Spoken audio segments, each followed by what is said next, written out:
it is a fact that none of the animals that they use in their experiments is allowed to leave Plum Island alive.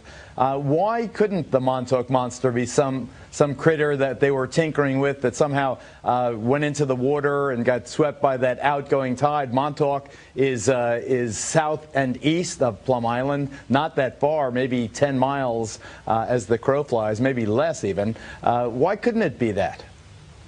Well, let's say this.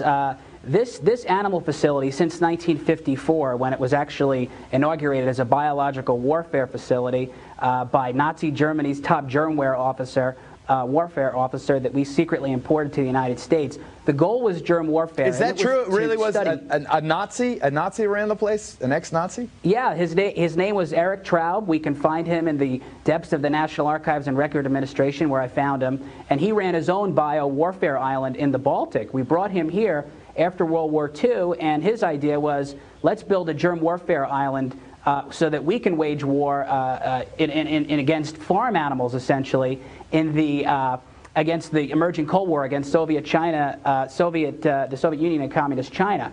But with the Montauk monster, you know, there seems to be reports that it looks like the types of animals that are researched at Plum Island are large farm animals like cattle or pigs or sheep, animals like this. And is it possible that it could have fell off the island and you know, and sort of washed ashore on a beach? Possibly. It looks like it may be some sort of a ploy by some movie makers to try to get publicity up for their movie. But let us be clear.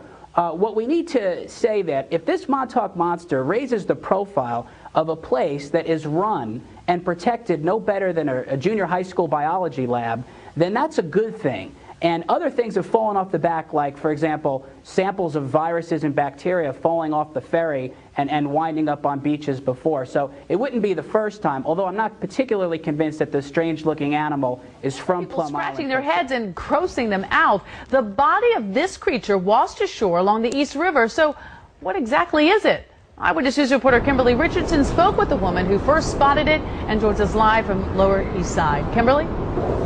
Well, Sade, let's first start with things that wouldn't be too surprising to find here in the East River. Today we spotted a tire, we even saw a bra, and a fisherman who pulled out a crab. But this creature, affectionately named the Manhattan Monster, well, all bets are off.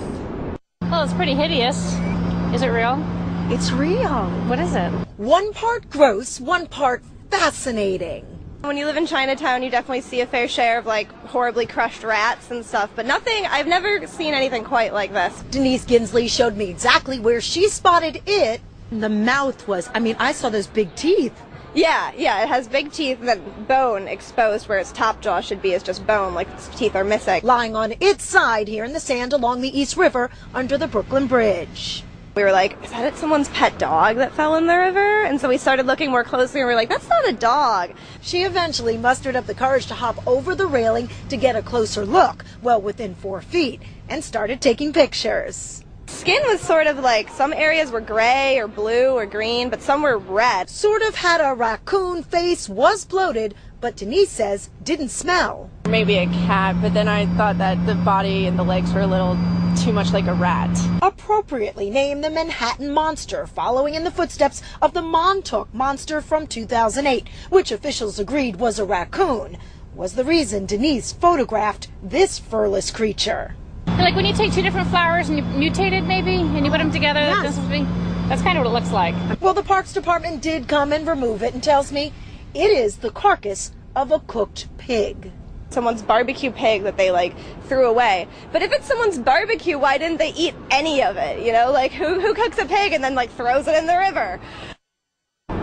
Good question.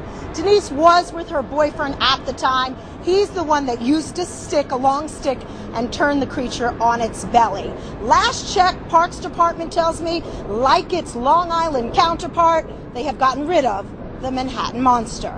For now. For now, we're live on the Lower East Side. Kimberly Richardson, Channel 7. Eyewitness Among News. the world's strangest looking animals, unattractive, angry, dazed, celebrated nonetheless on a blog called Ugly Overload. But this Canadian creature, stranger still, not only because of what it looks like, but because no one knows what it is. Discovered by 2 nurses out for a hike in a remote Aboriginal community in Northern Ontario. I've never seen the creature myself, nor has my grandfather or most of the community. The puzzle, a monster mystery, like the Loch Ness or Ogopogo. This find making headlines in England, Australia, New Zealand, and China, baffling even the most seasoned animal experts. Your best guess. Best guess.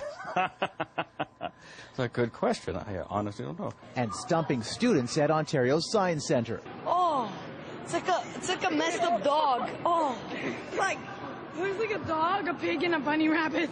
There are theories. A village elder saying he saw a similar creature in the same Northern Ontario community almost 6 decades ago. Another suggestion that the animal is related to this one, washing ashore in Montauk, New York 2 years ago, but still not identified.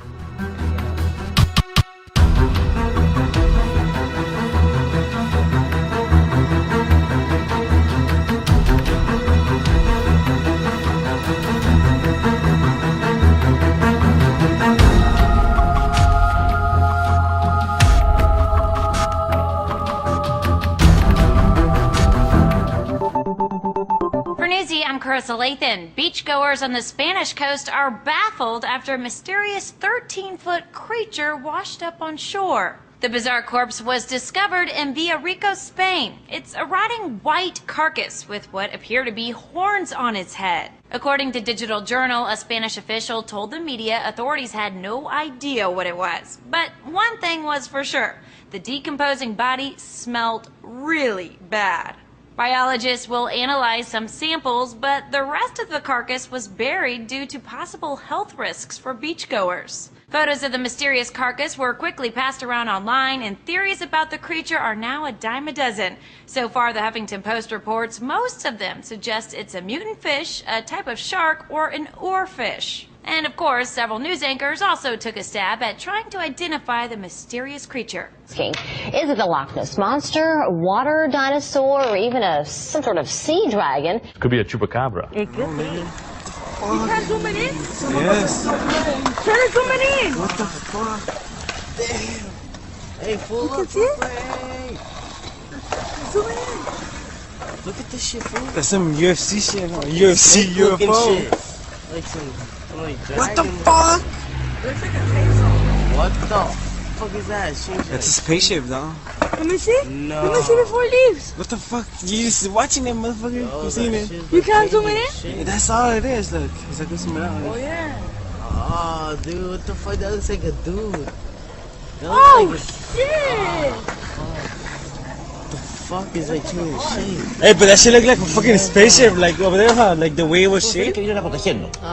Bueno, a propósito que citábamos los dragones, muy bien, Donaldo, atención con este video que la persona que hizo el registro afirma que esto es un dragón legítimo. Yo, a ver, tengo mis serias dudas, la verdad, porque la forma en donde funciona ese pixel sobre ese fondo que no tiene mayor definición, es como si no se ve necesariamente recortado o impuesto, pero puede ser cualquier cosa. Incluso existen aviones radiocontrolados que les ponen estas formas vistosas. Así es. No es concluyente el video, pero hay que entender de que una criatura de esa dimensión, por muy, digamos, rural que sea el paisaje donde estuviese volando, lo tendría que haber visto alguien más y tiene que llegar a alguna parte. Claro. O sea, no puede esfumarse así nomás. Sin embargo, la persona dice que es legítimo. La verdad es que yo tengo mis serias dudas respecto al video, pero claramente no deja de ser fascinante. Aunque tú no lo creas, hay una gran cantidad de personas que creen, así como se creen en los ángeles, lo demás, que creen en los dragones, fíjate. Algunos piensan que era una raza extinta, digamos, de criaturas, que eran criaturas sabias, que claramente escupían fuego, podían volar y eran...